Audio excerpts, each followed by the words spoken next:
Vital story دیکھنے اور سننے والے معزز دوستو السلام علیکم۔ ناظرین گرامی، آج کی اس ویڈیو میں آپ کو ایک ایسے خوبصورت جزیرے کے بارے میں بتایا اور دکھایا جائے گا جہاں دنیا میں سب سے پہلے فجر کی اذان ہوتی ہے اور جہاں سب سے پہلے سجدہ کیا جاتا ہے۔ یہ اللہ تعالیٰ کی کبریائی اور عظمت کا پہلا اعلان ہوتا ہے اور یہ اعلان سورج کے ساتھ ساتھ پوری دنیا میں پھیلتا چلا جاتا ہے۔ لیکن اس خوبصورت جزیرے کے بارے میں جاننے سے قبل اس وائٹل سٹوری چینل کو سبسکرائب کرتے ہوئے گھنٹی کی علامت کو بھی پریس کر لیجئے تاکہ اس طرح کی پراسرار، حیرت انگیز اور معلوماتی ویڈیوز کی نوٹیفیکیشن آپ کے موبائل پر پہنچتی رہیں۔ تویونی جیسا خوبصورت جزیرہ شاید دنیا میں کوئی دوسرا نہیں۔ ایک مسافر 2015 میں اس جزیرے میں داخل ہوا تو یہ مبہوت ہو کر رہ گیا اور اس کے منہ سے نکلا، دنیا میں اگر جنت ہوتی تو وہ یقیناً اس کے دائیں بائیں ہوتی۔ تا حد نظر شفاف سمندر اور سمندر کے درمیان سرسبز جزیرہ اور جزیرے میں سندل کا جنگل اور جنگل کے درمیان گرتی آبشار۔ مسافر بے خودی میں جنگل میں اتر گیا۔ دائیں بائیں شفاف پانی کے جھرنے تھے، جھرنوں پر پھولوں کی بیلیں جھکی تھی اور فضا میں سندل کی خوشبو تیر رہی تھی۔ کسی نے جنگل میں لکڑی کا بینچ بنا دیا تھا۔ مسافر بینچ پر لیٹا اور چند لمحوں میں گہری نیند میں چلا گیا۔ یہ صدیوں کی بھوکی اور تھکی ہوئی نیند تھی اور یہ جاتے جاتے صدیاں ساتھ لے گئی۔ مسافر اٹھا تو پورے جسم میں سرور کی کیفیت تھی۔ جنگل کی وہ نیند مسافر کی زندگی کا اثاثہ تھی۔ دوسرا اثاثہ تویونی کی مسجد تھی۔ تویونی فجی کا جزیرہ ہے۔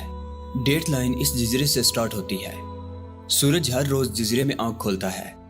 مسلمانوں کے چند گھر ہیں اور انہوں نے جزیرے میں لکڑی کی چھوٹی سی مسجد بنا رکھی ہے۔ حال میں داخل ہونے کے لیے لکڑی کی سیڑھیاں چڑھنا پڑتی ہیں۔ مسافر ظہر کے وقت مسجد میں پہنچا۔ جماعت کھڑی ہو چکی تھی۔ 2 نمازی اور ایک امام صاحب تھے۔ مسافر بھی دوڑ کر ان میں شامل ہو گیا۔ امام صاحب نے سلام پھیرا تو تیسرے مقتدی کو دیکھ کر بہت خوش ہوئے۔ یہ کرۂ ارض کی وہ مسجد ہے جس میں روز سب سے پہلے اللہ اکبر کی آواز گونجتی ہے۔ یہ اللہ کی کبریائی اور عظمت کا پہلا اعلان ہوتا ہے اور یہ اعلان سورج کے ساتھ ساتھ پوری دنیا میں پھیلتا چلا جاتا ہے۔ مسافر نماز کے بعد امام صاحب کے ساتھ بیٹھ گیا۔ وہ اندر سے اناناس لے آئے اور مسافر مسجد کی 24 سیڑھیوں پر بیٹھ کر ان کے ساتھ اناناس کھانے لگا۔ امام صاحب کا بیٹا اندر سے روٹی کے چند ٹکڑے بھی لے آیا۔ روٹی کے سوکھے ٹکڑے، تازہ اناناس، کرۂ ارض کی پہلی جغرافیائی مسجد کی سیڑھیاں اور پیسیفک اوشن کی پویتر ہوا مسافر کے دماغ میں پینٹنگ سی بن کر اتر گئی۔ امام صاحب بتانے لگے، تویونی ڈیٹ لائن پر ہے۔ دن کا آغاز ہم سے ہوتا ہے۔ ہماری مسجد میں پوری دنیا میں سب سے پہلے فجر کی اذان اور نماز ہوتی ہے اور میں پوری دنیا میں اللہ کے حضور پہلا سجدہ کرانے والا امام ہوں۔ مسافر نے امام صاحب کا ہاتھ چوما اور ان سے پوچھا، اسلام میں کتنی نمازیں ہیں؟ وہ حیرت سے مسافر کی طرف دیکھنے لگے اور بولے، ظاہر ہے 5۔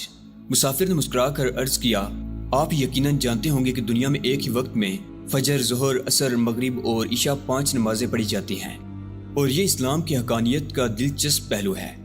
امام صاحب حیرت سے مسافر کی طرف دیکھنے لگے۔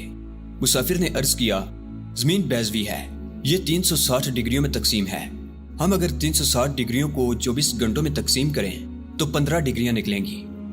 گویا 1 گھنٹے میں زمین 15 ڈگریاں آگے سرکتی ہے۔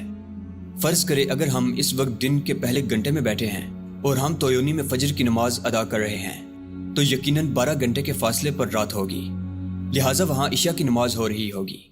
ہم اگر اس سے 2 گھنٹے پیچھے جائیں تو وہاں مغرب کا وقت ہوگا۔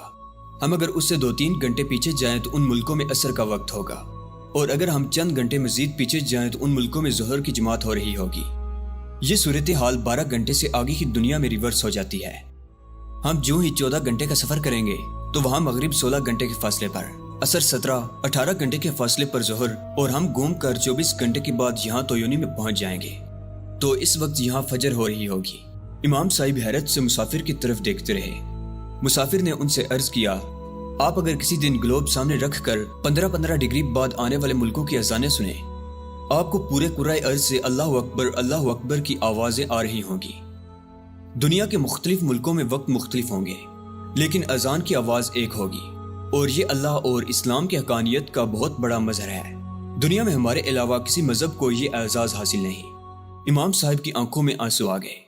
انہوں نے روٹی کا ٹکڑا توڑا، اس میں اناناس کا پیس رکھا اور رول کر کے مسافر کے ہاتھ میں پکڑا دیا۔ ہمارے سامنے دور دور تک پیسیفک اوشن پھیلا تھا اور آسمان جھک کر اسے چوم رہا تھا۔ امام صاحب تھوڑی دیر سوچ کر بولے، حضرت ہم مسلمان اس کے باوجود پوری دنیا میں ذلیل کیوں ہو رہے ہیں؟ مسافر نے ہاتھ آگے بڑھا کر ان کا ہاتھ کھینچا